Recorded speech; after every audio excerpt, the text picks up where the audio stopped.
La pluralité culturelle et religieuse soulève des questionnements liés au fondement de l'identité dans un pays.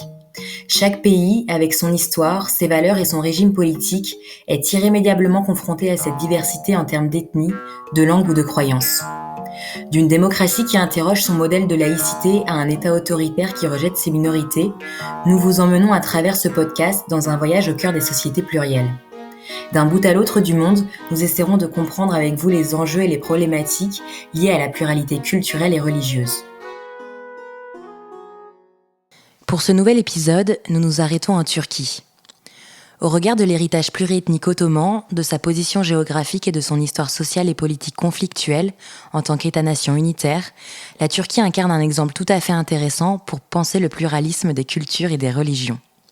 Régulièrement au cœur de l'actualité, la Turquie et la dérive autoritaire de son gouvernement font souvent l'objet d'analyses et de débats passionnés, parfois réducteurs, autour des concepts de laïcité, de modernité, de démocratie et de nationalisme.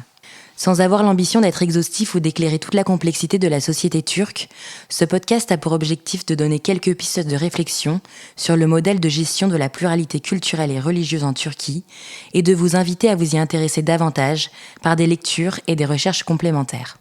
Tout d'abord, en guise d'introduction, dressons un aperçu de la mosaïque ethnique et confessionnelle turque. Depuis le traité de Lausanne en 1923, la République de Turquie reconnaît officiellement 3 minorités, les Arméniens, les Grecs et les Juifs. On trouve également en Turquie des groupes appartenant aux différentes églises orientales, assyriens, syriaques, chaldéens, mais qui ne sont pas reconnus officiellement. Nous ne disposons pas de recensement fiable et récent en la matière, le dernier recensement public de l'État datant de 1965. Mais on estime la minorité arménienne à près de 55 000 personnes, la minorité grecque à moins de 5 000 personnes et la minorité juive à environ 25 000 personnes. Certaines régions frontalières ont une composition ethnique et confessionnelle plus diverse. On pense à la communauté chiite de la région d'Idir, à proximité de l'Arménie et de l'Azerbaïdjan, ainsi qu'aux minorités alaouites arabophones ou turcophones dans les régions du Hatay, d'Adana et de Mersin par exemple. Les 15 à 20 millions de Kurdes en Turquie, se trouvant en majorité dans la région de l'Anatolie du Sud-Est, constituent le cas le plus médiatisé et étudié des minorités ethno-linguistiques vivant en Turquie.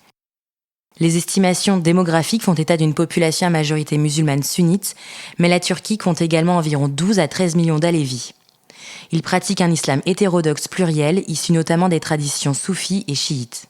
Les Alévis ne disposent pas de statut en Turquie, car l'État considère l'alévisme comme un fait culturel, sans rapport avec la pluralité religieuse.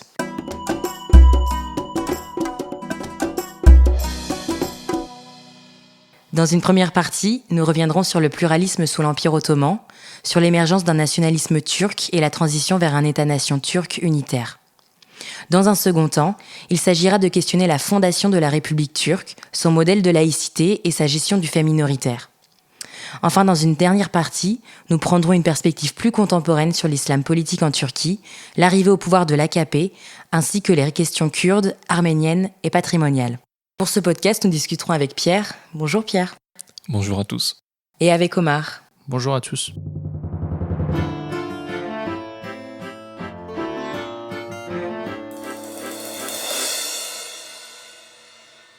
Omar.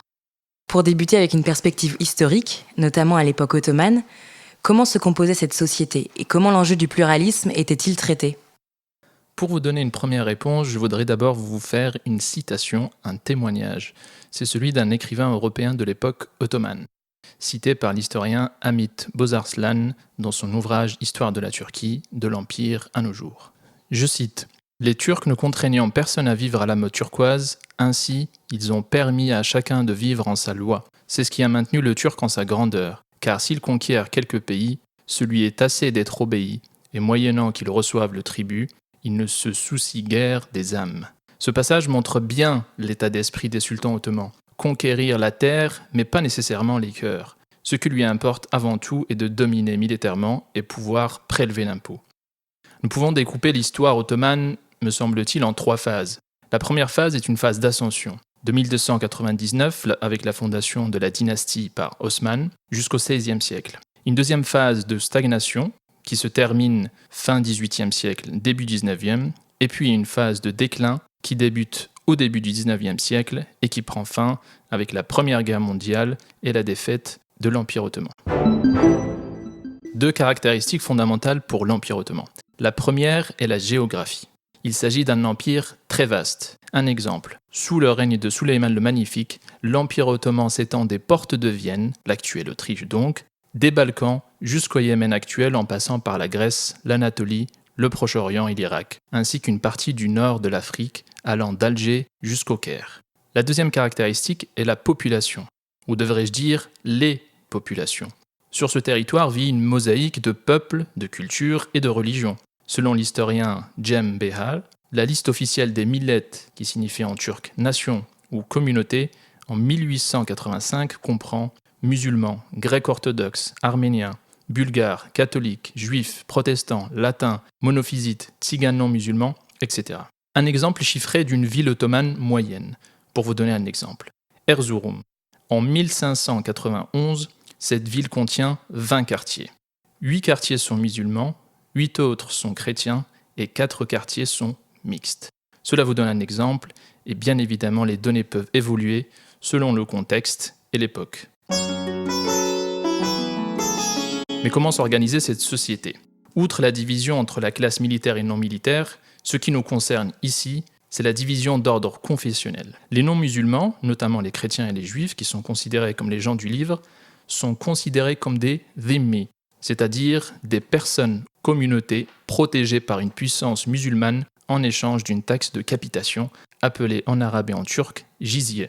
Les chefs de ces millets sont nommés par la Supreme Porte et disposent d'une relative autonomie pour la gestion des affaires de leur communauté, essentiellement en ce qui concerne l'état civil. Ce système est souvent loué pour sa tolérance dans la littérature turque, bien que des critiques existent. Deux idées à conserver à l'esprit.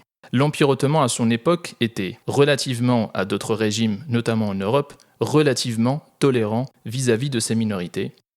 La deuxième idée à conserver en tête est que, aussi tolérant soit-il, le système des millets et l'Empire ottoman à cette époque demeuraient in fine un système inégalitaire relativement aux minorités.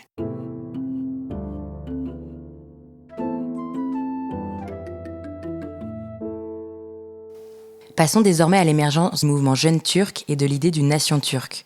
Pierre, peux-tu nous dire comment l'identité turque a été pensée dans le passage d'un empire vers un État-nation ? Tout d'abord, le mouvement politique jeune turc était constitué de militaires, d'officiers, d'intellectuels qui ont cherché à moderniser l'empire. Ils se sont opposés au sultan Abdülhamid II et l'ont renversé en juillet 1908. Ce mouvement s'est constitué en parti politique, le Comité Union et Progrès. Ce parti va diriger l'Empire ottoman jusqu'en 1918. Il est d'abord marqué par une mouvance modérée ottomaniste, qui souhaite notamment une coexistence des différentes ethnies de l'Empire, un positionnement majoritairement antinationaliste.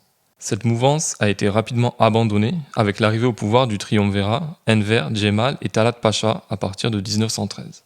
Ces leaders unionistes ont plongé l'Empire ottoman dans la guerre et développé un programme nationaliste autour de l'ethnie turque. Le courant unioniste s'est ainsi opposé à un empire fédéral ralliant les minorités à la citoyenneté ottomane et a milité pour un empire centralisé et unitaire. Le triumvirat dirige un empire ottoman déclinant, marqué par les défaites des deux guerres balkaniques en 1912 et 1913, marquant l'émancipation de peuples chrétiens de l'empire. Sans avoir l'ambition d'être exhaustif ou d'en présenter toute la diversité, nous allons évoquer deux penseurs ayant joué un rôle important dans la formulation d'une idée nationale turque. Ces penseurs ont gravité autour et au sein du pouvoir unioniste. Tout d'abord, il s'agit de Yusuf Akçura. Donc cette période marque l'émergence de plusieurs organisations nationales comme les Türk Ocakları, les foyers turcs datant de 1912, dont Yusuf Akçura, membre du Comité Union et Progrès, participe à la fondation. Sur cette figure intellectuelle ayant joué un rôle dans la formulation d'une idée nationale turque et du nationalisme turc, nous vous invitons à lire les travaux de François Georgeon. On peut citer par ailleurs la revue des Genç Kalemler, les Jeunes Plumes, fondée dès 1910 à Salonique, qui réunit un groupe de jeunes écrivains tels que Ömer Seyfettin, Ali Canip Yöntem et Ziya Gökalp. Ces auteurs ont mené une entreprise de turquisation ou de turquification de la langue, très marquée par la doctrine de Ziya Gökalp. Né à Diyarbakır en 1876 et d'origine kurde, il a été influencé par la pensée positiviste d'Emile Durkheim. Il est l'un des protagonistes et théoriciens principaux du nationalisme linguistique de l'époque. Dans la lignée du courant turquiste, il promeut l'usage d'une langue simple, populaire, accessible et purifiée des emprunts arabes et persans. Il mobilise notamment des mythes exaltant la grandeur et la particularité du peuple turc. Ziya Gökalp a été l'idéologue en chef du comité Union et Progrès de 1908 à 1918. Dans le contexte des guerres balkaniques et de la perte de l'influence de l'Empire, il publie un ensemble de textes formulant sa doctrine turquiste autour de 3 axes principaux. Tout d'abord, turquiser, Türkleşmek en turc, une turquification des domaines social, économique et politique de la nouvelle Turquie. Ensuite, islamiser, İslamlaşmak, renvoyant à l'importance d'un système de valeurs transcendant incarné par l'islam. Enfin, occidentaliser, Muasirlaşmak, littéralement une adaptation à l'ère contemporaine, étant synonyme de changement de civilisation pour concrétiser l'idée de nation.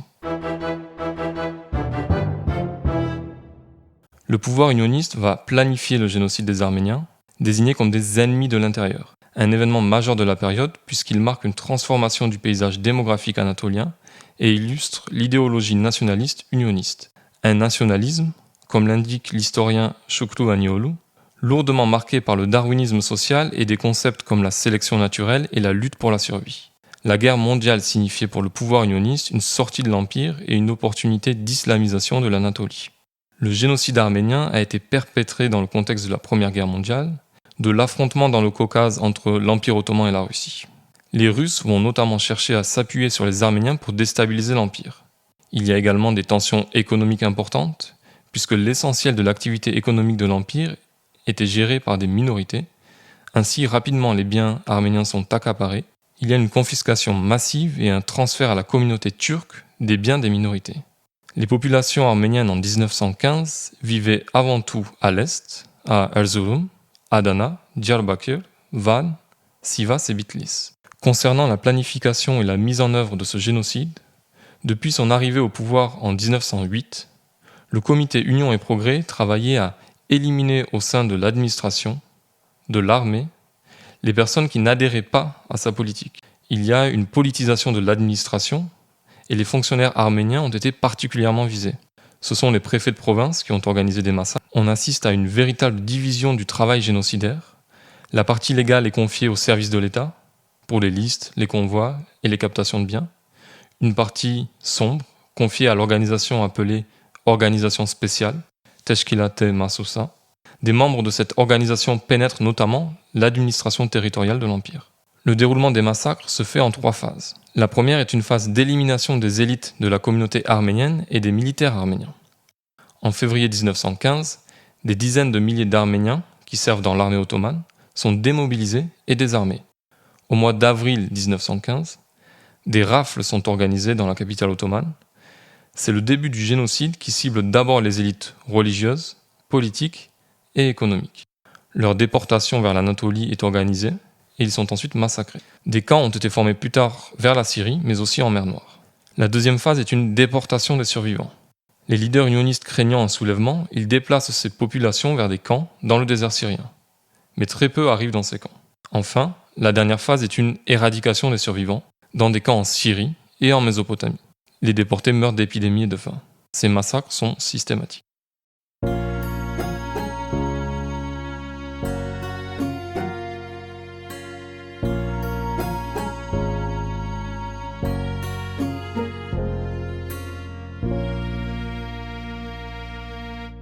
Pour en savoir plus sur le génocide arménien, je vous invite à consulter la bibliographie dans la description, et notamment les travaux de Taner Akçam.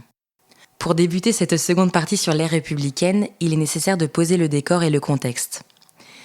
Dans quelles conditions se déroule la fondation de la République ? Et Omar, peux-tu nous dire qui est Atatürk ?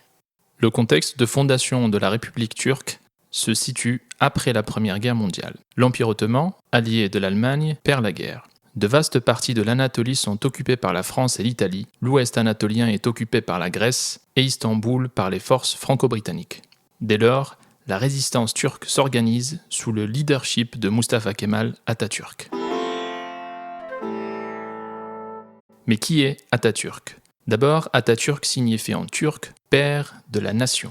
C'est un général turc qui s'est distingué lors de batailles décisives par sa bravoure et intelligence militaire. Avec ses partisans, il crée un contre-gouvernement à Ankara avec un objectif principal : éviter l'application du traité de Sèvres signé par le gouvernement précédent lors de sa défaite, quelques mois auparavant. Pourquoi ce traité en particulier ?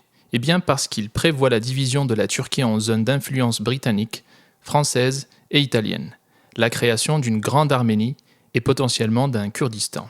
Cela est aux yeux d'Atatürk absolument inacceptable. Après 2 ans de bataille et d'âpres négociations, en juillet 1923, le pouvoir kémaliste recouvre la souveraineté sur la Turquie actuelle par les traités de Lausanne.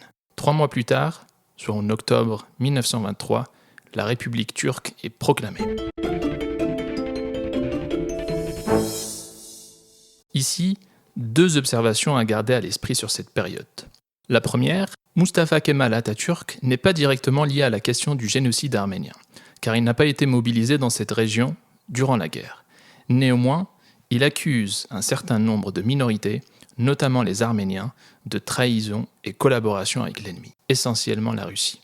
La deuxième idée à garder à l'esprit est le syndrome de Sèvres, qui persiste dans l'inconscient collectif turc. Ce syndrome est en lien avec le traité de Sèvres, qui avait pour objectif de diviser l'Empire ottoman. Ce syndrome, c'est en quelque sorte le sentiment d'existence d'une menace née d'une alliance entre des ennemis de l'extérieur et des ennemis de l'intérieur contre les intérêts de la Turquie, notamment son intégrité territoriale. Que ce sentiment soit réel ou supposé, in fine, ses conséquences sont bien réelles sur l'opinion publique turque et l'action des élites politiques turques depuis un siècle vis-à-vis des minorités, notamment en période de crise sécuritaire. Pierre, comment pourrait-on décrire le modèle laïque turc ? Le principe de laïcité a été placé au cœur du projet de modernisation de la Turquie, le pouvoir kémaliste se définissant en termes antagonistes avec l'héritage ottoman. De nombreuses réformes sont à signaler pour comprendre le modèle de laïcité formulé par le nouvel État-nation turc. En 1924, une loi sur l'unification de l'enseignement a réduit considérablement l'autonomie des institutions religieuses. De plus, les confréries religieuses ont été interdites et les biens des fondations pieuses ont été transférés au trésor public. En 1928, la mention à la religion d'État est supprimée, et 4 ans plus tard, l'appel à la prière est turquifié. C'est en 1937 que la laïcité fait son entrée dans la Constitution. Il convient toutefois de préciser la manière dont sont définis les rapports entre État et religion. Le pouvoir kémaliste s'accordait sur l'idée d'un lien indéfectible entre nation et religion. Ainsi, comme le souligne l'historien Hamid Bozarslan, je cite, « L'islam n'a été exclu de l'espace de visibilité publique qu'après avoir été érigé en religion par défaut de la nation. La religion ne doit pas influencer les affaires d'État, mais pour construire une religion nationale, l'État turc gère et contrôle les questions religieuses. Il exerce même un monopole en la matière. » Ainsi, la laïcité en Turquie n'a pas vocation à incarner l'idée de pluralisme ni de neutralité de l'État. Afin d'écarter l'islam de la vie politique et publique, à le cantonner à une pratique personnelle, il apparaît indispensable que l'État exerce un contrôle total sur les nouvelles institutions religieuses. Les élites kémalistes au pouvoir opèrent dès la fondation de l'État-nation une cooptation et une mise sous tutelle de l'islam. Ce contrôle exclusif de la religion par l'État est exercé dès 1924 par la Direction des affaires religieuses, la Diyanet, une institution tout à fait importante et centrale pour comprendre la relation entre État et faits religieux en Turquie. En 1924, année de création de la Diyanet, on note un processus que l'on pourrait qualifier de sunnisation qui vient servir de politique unificatrice. La pluralité confessionnelle de la société turque est ignorée dès la fondation de l'État-nation. Il s'agit de créer un État-nation unitaire, l'islam d'État est donc l'islam sunnite. Un islam sunnite épuré du soufisme et des confréries. Au moment de la fondation de la Turquie moderne, les politiques menées par l'État kémaliste n'avaient pas pour ambition de désislamiser la Turquie, mais plutôt de nationaliser un islam turc. Les mosquées sont affirmées comme les seuls espaces de sociabilisation religieuse et les imams sont fonctionnalisés. La Diyanet finance uniquement le culte musulman sunnite et s'inscrit dans la mission nationale qui lui a été confiée. Élise Massikar précise à cet égard que l'institution professe, je cite, « un islam unitaire et homogène » et officialise donc une interprétation précise de l'islam dont la prétention consensuelle est aveugle à la variété des islams pratiqués en Turquie. Avec l'affirmation de cet État-nation unitaire, quelles ont été les implications pour les minorités ? Tout d'abord, la mise en place de la Diyanet a eu un impact direct sur la minorité alévi. Puisque la Diyanet finance uniquement le culte musulman sunnite, les cultes non sunnites doivent assurer un fonctionnement financièrement autonome. L'alévisme est une pratique de l'islam hétérodoxe qui a été complètement interdite et invisibilisée. Thierry Zarkon parle d'une mystique communautaire qui ne dispose pas de modèle de référence doctrinale. Le pouvoir kémaliste a inscrit le principe nationaliste dans la Constitution, transformant celui-ci en une obligation du contrat de citoyenneté. Un contrat de citoyenneté illustré par la fameuse formule « Heureux celui qui se dit turc, ne mutlu Türk'üm diyene ». Le nationalisme kémaliste a pris la forme de mesures radicales, de turquification. L'usage d'autres langues que le turc fut pénalisé. Cette politique de turquification a notamment porté dans le domaine linguistique, avec une violence symbolique importante contre la communauté kurde. Les noms des villes sont turquifiés. L'exemple le plus connu est probablement celui de la ville et de la province de Dersim, appelée Tunceli, la main de bronze en turc, dans le contexte des révoltes de 1937. Le kurde est interdit et les noms de famille sont également turquifiés. Cette politique nationaliste et l'effort de turquification ont également profondément marqué le domaine de l'histoire. Sur ce sujet, on vous renvoie aux travaux très intéressants d'Étienne Copeau, qui a étudié la construction de l'idée nationale turque par l'élaboration d'une histoire turquifiée de l'Anatolie. C'est ce qui illustre la fondation de l'Institut turc de l'histoire en 1931. Cet institut a déclaré comme turc toutes les civilisations anatoliennes et mésopotamiennes. Dans les années 1930, cette acception de la turcité a glissé vers une interprétation raciale. On a à cette époque une influence de la pensée raciale en Turquie justifiée par l'anthropologie et importée par les élites kémalistes, notamment par Mustafa Kemal et sa fille adoptive Afet İnan. Cette politique nationaliste d'assimilation cause l'émergence de ce que l'on appelle un mouvement kurdiste. Les premières révoltes se produisent en 1925 avec le Cheikh Saïd. Nous avons également les révoltes du mont Ararat à partir de 1927 jusqu'en 1930, et enfin celle de la province de Dersim de 1936 à 1938. Ces soulèvements sont durement réprimés et réduits au silence. La répression à Dersim touche fortement la communauté confessionnelle alévi, puisque la région est à l'époque essentiellement peuplée de Kurdes alévis. Ces révoltes kurdes regroupaient deux formes distinctes d'opposition, avec d'une part celle d'une intelligentsia kurde occidentalisée, sensible à la question d'un État national kurde, et celle de milieux plus traditionnels, issus des tribus et des confréries qui rejetaient la présence d'un État perçu comme répressif et impie.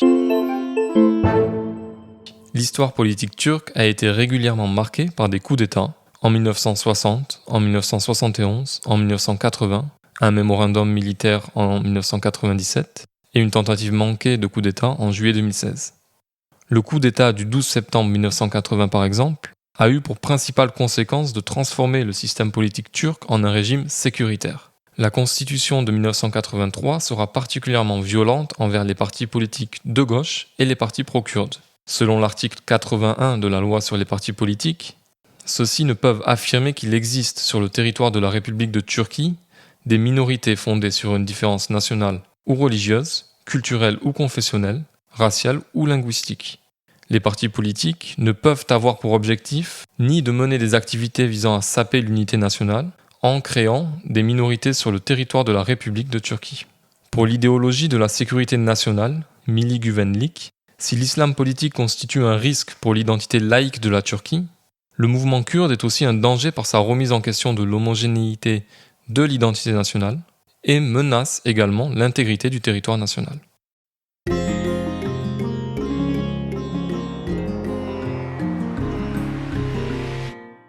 Pour mieux cerner quelle est la place du pluralisme dans la Turquie du XXIe siècle, Omar, peux-tu nous parler de la place de la religion dans la politique turque traditionnellement ? Le lien entre politique et religion est très clair à la fondation de la République turque. La laïcité à la turca revendique la non-utilisation de la religion en politique. Parmi tout un ensemble de mesures dont on a parlé, une loi en particulier est à noter ici. Elle est venue affecter durablement la vie politique et explique l'échec des partis à caractère religieux, essentiellement islamistes, à parvenir au pouvoir ou rester au pouvoir tout au long du XXe siècle. En effet, en 1925, la loi sur la trahison nationale, Yanat Ivataniye Kanunu, qualifie en ces termes l'usage de la religion en politique. Je cite, « Il est interdit de fonder des organisations qui instrumentalisent la religion et la sacralité religieuse à des fins politiques. Ceux qui fondent ce type d'organisation ou y adhèrent sont considérés comme traîtres à la patrie. » Fin de citation. Inutile ici de vous dire le sort réservé aux traîtres à la patrie. Le ton est donné par cette loi. Mais cela n'empêchera pas le développement de l'islam politique turc, qui qui présente une particularité au Moyen-Orient. Il émerge dans un pays sans expérience de pays colonisé.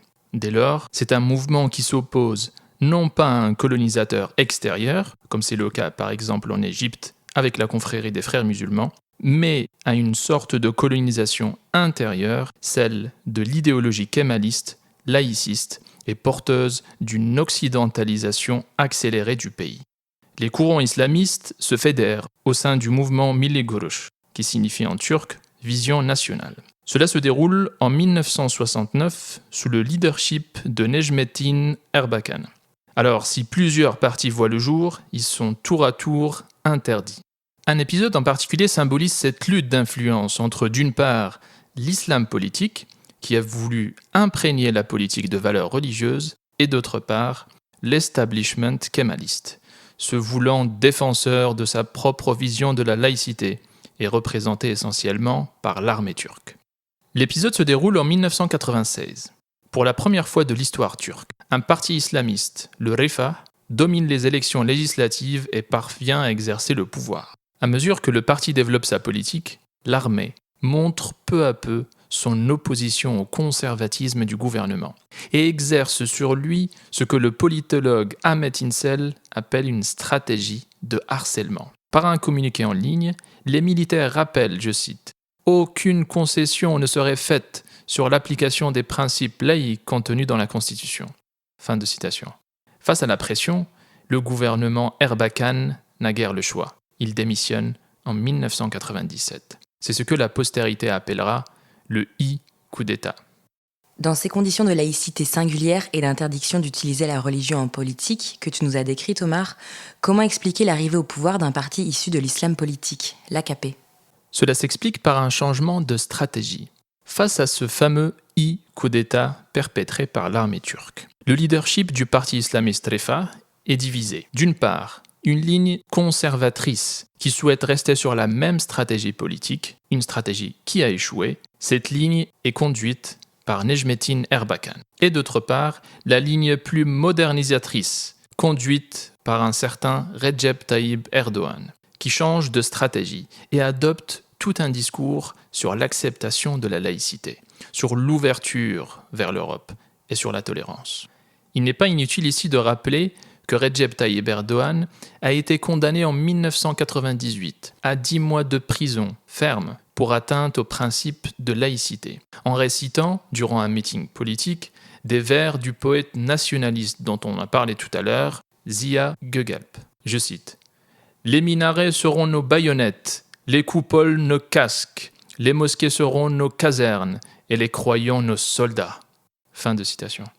À sa sortie de prison, Erdoğan tire les leçons et les conséquences de son expérience et continue son engagement politique, cette fois-ci de façon bien plus tactique et bien plus pragmatique, afin d'éviter la confrontation directe avec l'armée et se donner une chance d'arriver au pouvoir. Ainsi, l'usage de l'appellation conservateur-démocrate est supposé démontrer l'attachement de l'AKP au principe de laïcité, lequel est garanti par la norme suprême, la Constitution.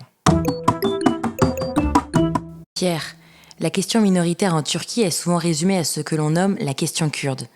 Nous avons évoqué l'émergence d'un mouvement kurdiste dès la naissance de la République, mais qu'en est-il advenu et quelles sont les positions de l'AKP sur cette question ? Alors le conflit armé entre le gouvernement et le Parti des travailleurs du Kurdistan, le PKK, remonte à 1984. Les décennies qui précèdent ont été marquées par la violence politique et des affrontements violents entre militants d'extrême gauche et militants d'extrême droite. La jeunesse kurde marginalisée et stigmatisée s'est socialisée à la politique au sein de mouvements d'extrême gauche dans les années 60 et 70. Ils y trouvent un discours progressiste et émancipateur. En 1978, Abdullah Öcalan fonde le PKK. Il se pose en rupture avec la gauche turque et plaide pour une guerre de libération nationale. L'échec des politiques d'assimilation de l'État turc a nourri un sentiment nationaliste kurde. Ces politiques, nous en avons parlé. Il s'agit de la turquification des territoires, des répressions systématiques, des exécutions de leaders. Pendant très longtemps, le gouvernement turc a officiellement nié l'existence des populations kurdes, en les nommant Turcs des montagnes, Da Türkleri en turc. Dans les années 1990, les affrontements se sont aggravés, sous la forme d'une guérilla violente. Notamment sous le gouvernement de Tansu Çiller, surnommée la Dame de fer turque, dont la politique a été particulièrement répressive, rompant avec les efforts relatifs d'ouverture de la précédente présidence de Turgut Özal. Ce contexte de guerre civile a aggravé les tensions sociales et politiques, ainsi que la négation totale de l'identité kurde, et ce, malgré l'insertion croissante des Kurdes dans la société turque. En 1994, par exemple, la députée Leyla Zana, élue au Parlement turc dans la circonscription de Diyarbakır, provoque un scandale lors de la cérémonie de serment en prononçant un message de paix en kurde, l'usage de la langue kurde étant interdit dans l'enceinte de la Grande Assemblée nationale de Turquie. Elle fait alors l'objet d'une procédure judiciaire et est arrêtée pour trahison. Elle écope de 10 ans de prison. Autre exemple, davantage sur le volet culturel, Ahmet Kaya, chanteur d'origine kurde, militant engagé pour les droits de l'homme, ayant marqué profondément la scène musicale turque des années 1980 et 1990, sera régulièrement pris pour cible par le gouvernement et contraint à l'exil pour ses prises d'opposition pro-kurde, malgré un appel à la fraternité turco-kurde sur la fin de sa carrière. Sur le plan économique, la région du sud-est de la Turquie, à majorité kurde, est marginalisée. C'est un sous-développement économique qui a été entretenu par l'État turc. Les infrastructures sont résiduelles et instrumentales. Il y a eu un retrait quasiment total de l'État jusqu'aux années 2000. En 2005, 3 ans après l'arrivée au pouvoir de l'AKP, Recep Tayyip Erdoğan, alors Premier ministre, affirme dans une conférence qu'il existe une question kurde et que des erreurs ont été commises dans le passé. Cette politique d'ouverture de l'AKP s'est inscrite notamment dans une perspective électorale, puisque le parti islamiste populiste au pouvoir va élargir sa base en s'adressant aux oubliés du kémalisme, ainsi qu'à un électorat délaissé par les partis turcs et qui n'ont pas pu être représentés par des partis pro-kurdes régulièrement interdits. Cette ouverture s'accompagne d'une amélioration de la visibilité des Kurdes dans l'espace public en matière de droits culturels, comme par exemple le lancement en 2009 d'une chaîne nationale de télévision en kurde, ainsi que l'autorisation des célébrations du Newroz, le Nouvel An kurde. Les quelques avancées législatives en la matière, de reconnaissance de droits culturels aux Kurdes, s'opèrent sur fond de négociations d'adhésion à l'Union européenne. En mars 2013, l'Önderlik, le leader, Abdullah Öcalan, en prison depuis 1999 et dirigeant du PKK, a appelé à la signature d'un cessez-le-feu historique avec le gouvernement turc. Ce processus de paix est resté flou et s'est enlisé. Dès juillet 2015, l'attentat de Suruç a ravivé les tensions. L'attaque a été menée par un kamikaze venu de Syrie et membre de l'État islamique. L'opposition pro-kurde a accusé le gouvernement turc de complicité avec l'État islamique et les affrontements entre les forces armées turques et le PKK ont repris dans des proportions dramatiques. Par ailleurs, le regain de nationalisme, comme l'atteste la coalition formée par le gouvernement avec le Parti d'action nationaliste, et le regain d'autoritarisme depuis le coup d'État manqué du 15 juillet 2016, renforcent ces tensions relatives à la question kurde.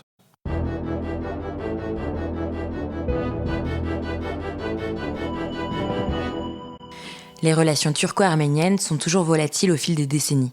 Nous l'avons vu récemment lors du conflit entre l'Arménie et l'Azerbaïdjan. Comment expliquer cela, Omar ? Concernant les relations entre l'Arménie et la Turquie, je pense qu'il faut distinguer plusieurs facteurs de tension. Le premier facteur de tension, pour moi, est évidemment le passé commun et la question de la reconnaissance du génocide arménien. En Turquie, le mot génocide est un véritable tabou dans l'espace public, en politique, dans les médias, pour une raison fondamentale. La principale raison avancée est que cela porterait atteinte au récit national et entacherait de sang la fondation de la République turque en 1923. Le deuxième facteur est bien sûr lié à la volonté politique des gouvernements successifs. Aucun gouvernement ne souhaite risquer de se mettre à dos l'opinion publique turque, majoritairement opposée à la reconnaissance du génocide arménien. Le troisième facteur est le contexte régional. Nous l'avons vu récemment avec le conflit au Haut-Karabakh, la Turquie a apporté son soutien à l'Azerbaïdjan dans son opposition avec l'Arménie. Car Turcs et Azerbaïdjanais se considèrent comme, je cite, une nation, deux États. Ces dernières décennies, bien sûr, il y a eu des améliorations, mais la frontière est demeurée fermée entre la Turquie et l'Arménie, et ce, depuis 1990. En 2009, un accord en vue de la normalisation est signé entre les deux pays, mais sans application réelle, une fois de plus. En 2014, Recep Tayyip Erdoğan présente ses condoléances aux familles des victimes. Mais là encore, nous sommes loin de la normalisation et loin des conditions pour une normalisation réelle et concrète. Plus récemment, au mois de septembre de cette année, le président turc et le premier ministre arménien ont montré des signes de rapprochement à l'occasion de l'Assemblée générale des Nations unies. Certes, cela peut être considéré comme de la communication, mais cela peut être également le début d'un processus qui prendra certes du temps, mais un processus nécessaire pour la réconciliation entre les deux pays. De manière plus globale, les enjeux autour des minorités en Turquie ne sont pas uniquement d'ordre national, surtout au Moyen-Orient, où le tracé des frontières ne suit pas nécessairement la présence des populations ni des différentes communautés. Ce sont des enjeux transnationaux, et c'est là une donnée fondamentale à comprendre. Prenons un exemple, la communauté kurde. Le drame syrien, en libérant des forces centrifuges, notamment au nord de la Syrie, a éveillé des craintes au sein de la classe dirigeante turque. Souvenez-vous, nous en avons parlé tout à l'heure, c'est bien ce fameux syndrome de Sèvres. Ce sentiment réel ou supposé d'ennemis de l'extérieur et de l'intérieur qui seraient rassemblés contre la Turquie. Le gouvernement turc craint ainsi en particulier l'émergence d'une coopération accrue entre le PKK et d'autres organisations indépendantistes kurdes en Syrie et en Irak. Cette coopération accrue est avérée, et c'est ce qui explique en grande partie l'interventionnisme d'Ankara le long de sa frontière sud-est ces dernières années.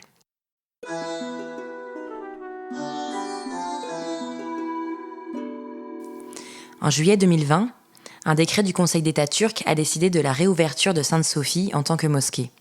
Cette décision a suscité de nombreuses réactions en Turquie et à l'international. Pierre, peux-tu nous éclairer sur le rapport qu'entretient l'AKP avec le patrimoine des minorités ? Comme nous l'avons évoqué, au pouvoir depuis 2002, l'AKP est en position hégémonique dans le champ partisan turc. Sur le plan symbolique, la préférence patrimoniale de l'AKP est caractérisée par son idéologie néo-ottomane. Cela implique une instrumentalisation de l'héritage culturel ottoman, de l'identité islamique sunnite, de la turcité et du multiculturalisme anatolien. Le gouvernement mobilise ainsi au service de la nation le patrimoine culturel des minorités, notamment au sud-est anatolien, en y rattachant son récit national. Au sud-est de la Turquie par exemple, la diversité historique de la région est mise en scène selon une nostalgie ottomane qui idéalise une coexistence pacifique entre les différentes minorités de l'Empire ottoman. Concernant la reconversion de la basilique Sainte-Sophie en mosquée, il s'agit d'une décision importante et symbolique pour l'AKP. La prise de Constantinople en 1453 constitue un événement fondateur de l'identité nationale turco-musulmane. Cet événement que l'on nomme Fethi, signifiant la conquête ou littéralement l'ouverture à l'islam, est un registre qui avait été déjà mobilisé par le gouvernement islamiste de Necmettin Erbakan. Comme l'indique Étienne Copeau, je cite, « Il existait en effet dans les milieux musulmans fervents un fort courant en faveur de la réhabilitation de Sainte-Sophie en mosquée. Cette revendication était le fait du Milli Selamet Partisi, relevant de la droite religieuse, avant le coup d'État de 1980. Cette thématique a été également remobilisée par le Refah Partisi, lors des élections municipales de mars 1994. Face à ce décret unilatéral turc, toutes les églises chrétiennes, le pape, les patriarches des églises orthodoxes, ainsi que le secrétaire général du Conseil œcuménique des églises, ont évoqué leur tristesse. Concernant un tout autre enjeu patrimonial, le projet d'Anatolie du Sud-Est, Güneydoğu Anadolu Projesi, initié en 1977, dans l'objectif de développer l'attractivité économique et énergétique de la région, s'est doté à partir des années 1990 d'un volet culturel et patrimonial, et ce, notamment dans une perspective de développement touristique dans la région. Néanmoins, la construction de barrages dans le cadre de ce projet prévoit la destruction de sites archéologiques et historiques, comme l'illustre le cas le plus emblématique d'Hasankeyf. En Anatolie du Sud-Est, l'enjeu pour l'État turc est aussi politique, car il s'agit de contrôler, de neutraliser des espaces potentiels de revendication, et ce en visibilisant ou en invisibilisant certains patrimoines, qu'ils soient matériels ou immatériels. Par des inaugurations et des restaurations de musées archéologiques au sud-est, les institutions de l'État valorisent des identités locales régionales selon une préférence patrimoniale islamique et nationaliste. Cette politique est menée depuis le début des années 2000 par le ministère de la Culture et du Tourisme. À cet égard, l'étude réalisée par Julien Boucli, que nous vous invitons à consulter, portant sur les musées en Turquie, souligne les préférences patrimoniales islamiques et nationalistes des musées archéologiques de Şanlıurfa et de Diyarbakır, inaugurés en 2015. Le musée national de Diyarbakır a accueilli en avril 2017 une exposition présentant la ville comme le 5e lieu saint de l'islam. Par ailleurs, la politique urbaine de l'AKP au sud-est anatolien se caractérise à la fois par une approche néolibérale, conservatrice et répressive vis-à-vis des patrimoines en marge du discours patrimonial officiel. Il s'agit pour le pouvoir de reprendre le contrôle sur des municipalités qui ne sont pas acquises à l'AKP. Sur le plan politique, par exemple, cela se fait par des mises sous tutelle préfectorale des municipalités pro-kurdes. La reprise du conflit armé et des couvre-feux au sud-est anatolien à partir de juillet 2015 a occasionné des destructions de patrimoine, particulièrement dans les quartiers historiques de Cizre, dans la province de Şırnak, et de Diyarbakır. Le paysage urbain de Diyarbakır, dont la forteresse et les jardins ont été inscrits au patrimoine mondial de l'UNESCO en 2015, a été marqué par des destructions et des dégradations majeures. Des témoignages et des photoreportages dénoncent des urbicides dans la région.